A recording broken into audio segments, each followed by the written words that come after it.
This is a concept that the first time I heard it, when he said it, I was like, huh?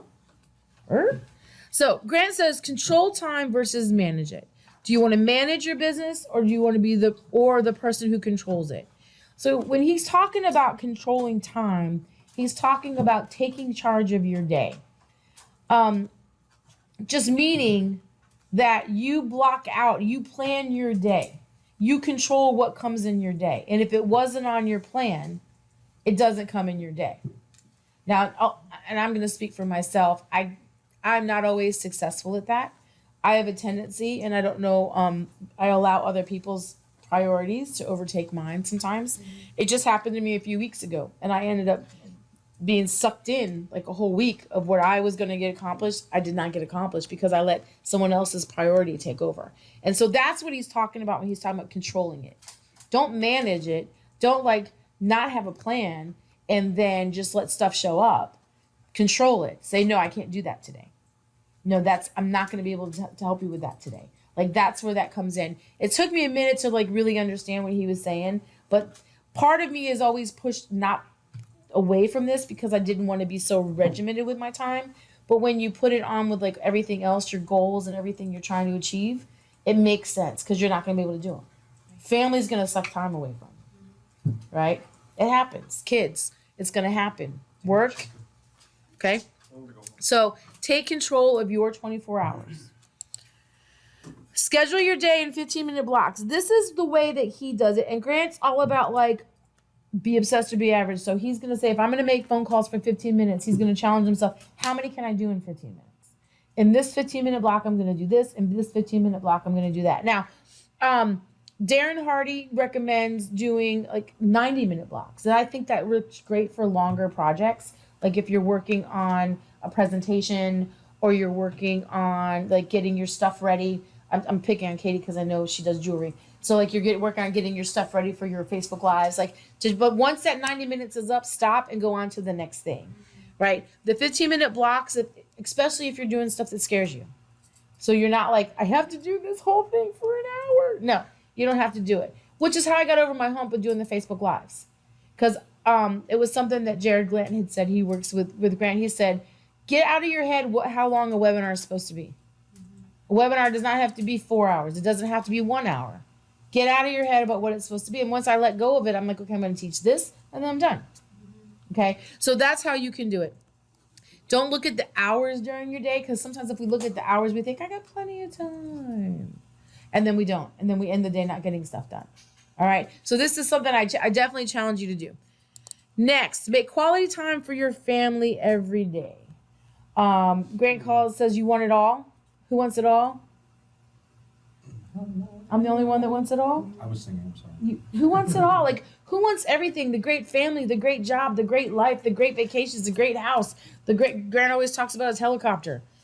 I'm not that excited about it because I've been in helicopters, but maybe a commercial helicopter is a different thing. I don't know. But to me, a helicopter is...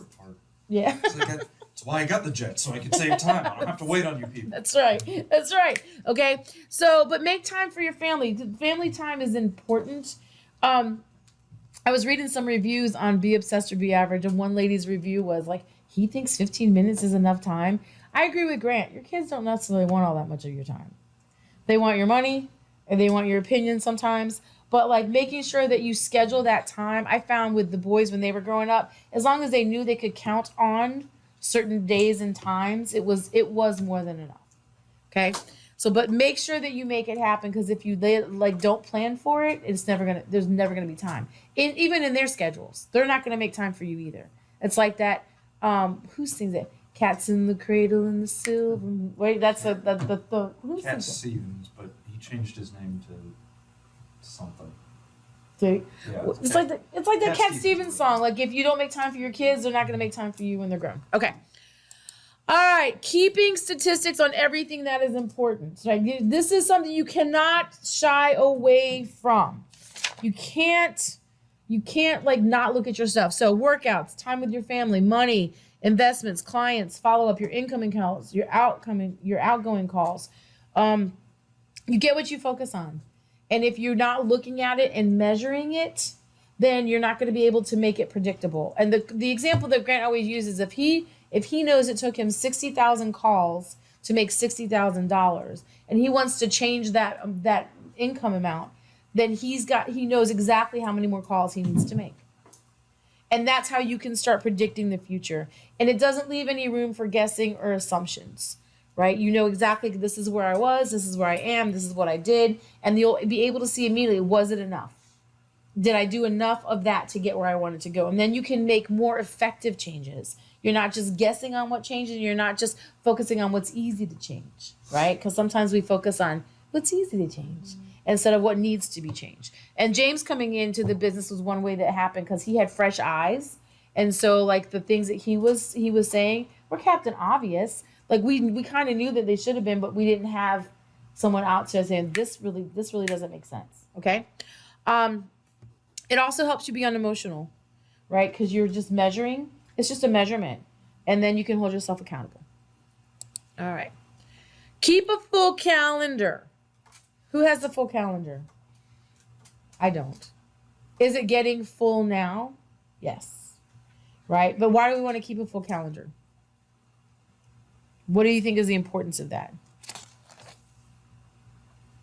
Prevents you from getting complacent. Yeah, so it's basically the zero downtime concept we use on the mat. Like if you have no downtime on the mat, what happens to the class? It's full of energy.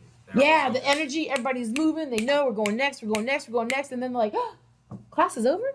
We're done? That's it? And this is a trick you can use with yourself. Keep your calendar full, block out, plan how you're gonna do it, make sure there's zero downtime. This is what I find when I do this. When someone cancels on me, I'm like, oh, I get a break. Oh, okay, no problem. Yeah, we can reschedule that, right? Because then you can like a moment. But if you keep it motivated, it keeps you focused and on task, and it helps you be productive and not busy. Okay? All right. And he recommends, I think they say it in their morning meeting, just because it's the weekend, don't let your week end, right? Saturdays are still a day you can get some work done, whether it's on you, on your business, on researching, whatever. And then Sundays, those are days too. Quality time with your family, time with your friends. We implemented a date night with our friends. What does Aiden call it? Our double date night? Yeah, he calls it like, oh, you guys are going on a double date? Right? That's what he says. All right. So keep a full calendar. Go to bed early. Now, this is what I struggle with because I'm here sometimes till 9:30, 10 o'clock at night. So depending on early. But the importance of going to bed early is you got to be rested, right? You got to get your 7 hours of sleep. Now, he talks about getting up at 4 a.m. That not happening because I don't go to bed. I'm not home to go to bed in time where I can do that and get 7 hours of sleep. B, my natural energy is at night. My natural energy is at night. So going to bed early, but the concept of getting up early is great because everyone else is sleeping and no one's going to bother you. No one's going to text you. No one's going to be interrupting you. No one's going to be asking you to do anything. And John Huff does this naturally.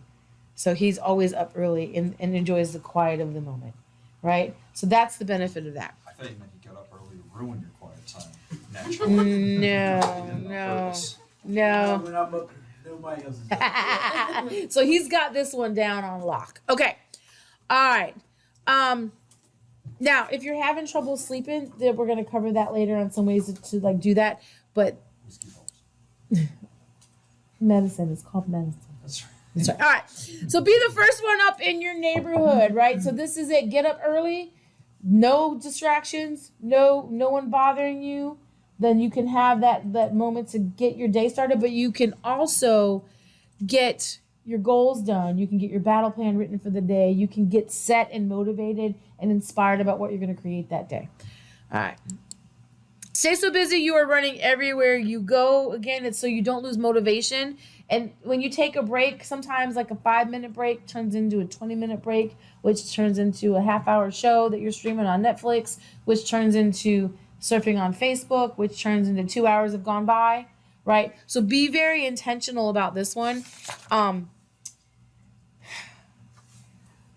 Your doubt in your old habits will creep in if you don't stay so busy, right? Especially when you're doing something new. So you don't want that to happen.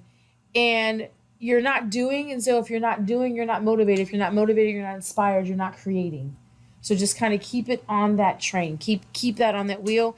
And people burn out when they're doing nothing.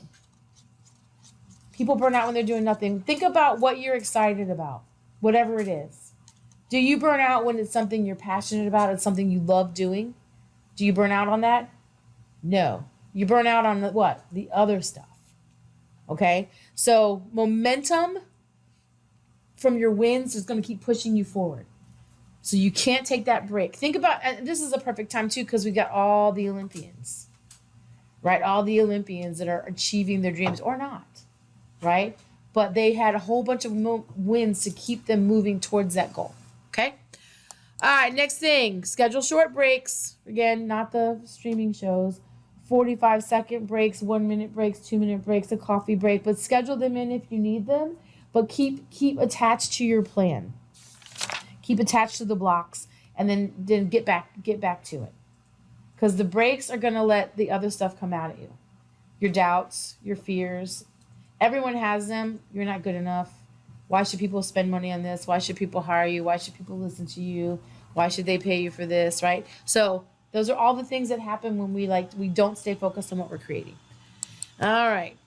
Get things done long before required of you, right? This is the procrastination thing. Now, I will say when I do this and I keep my schedule full and I keep all that going on, that sometimes I can't think about something next week because of what I have to do this week, right? So just kind of monitor that, but just know that about yourself and plan accordingly.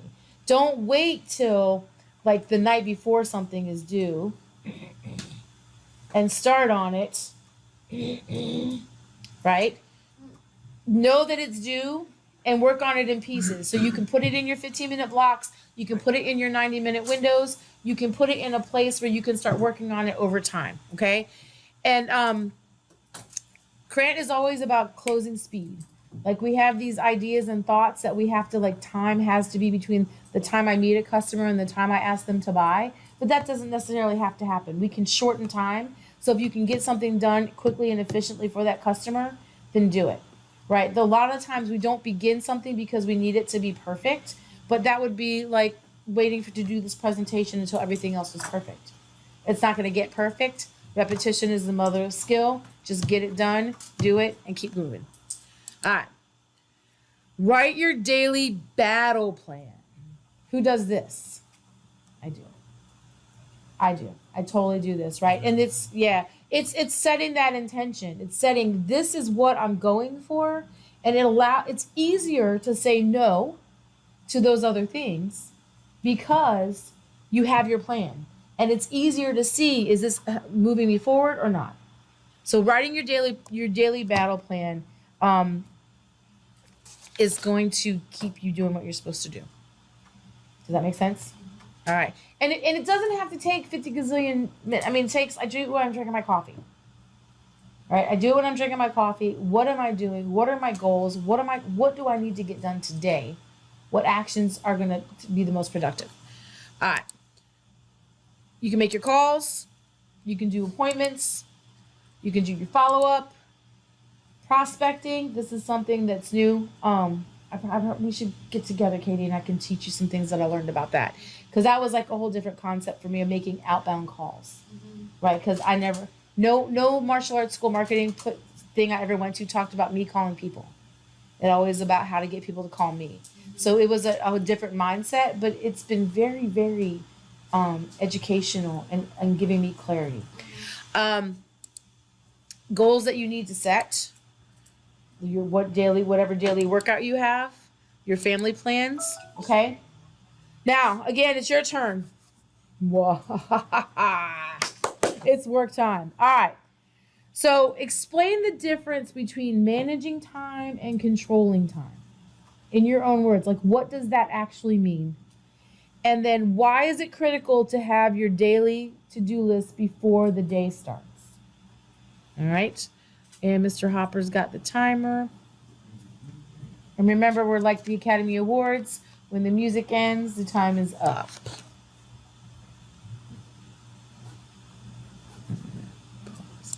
Pete, Is your day being thrown at you, and you're just trying to you're trying to manage it to fit into your schedule? What controlling it is, hey, I'm writing out I have to do X, Y, and Z at these time slots, and that's what time I'm out. Yeah, this is my That's what box, we're doing and you're too. not in it. Yeah. Manager time allows access or shorten, Mhm. and then obviously Yeah. manager time doesn't control it. Yeah, and I think like making that shift in your perception of how you deal time is definitely going to change how you do your life, and that's the key. All right, is everybody done? Yes, sir. But controlling is basically setting your priorities, because you can't get everything done. Exactly. Yeah, but something might fall through. yeah, and that's going to happen. Absolutely, that is definitely going to happen. But starting the day, knowing it, and having a plan creates a different result, right?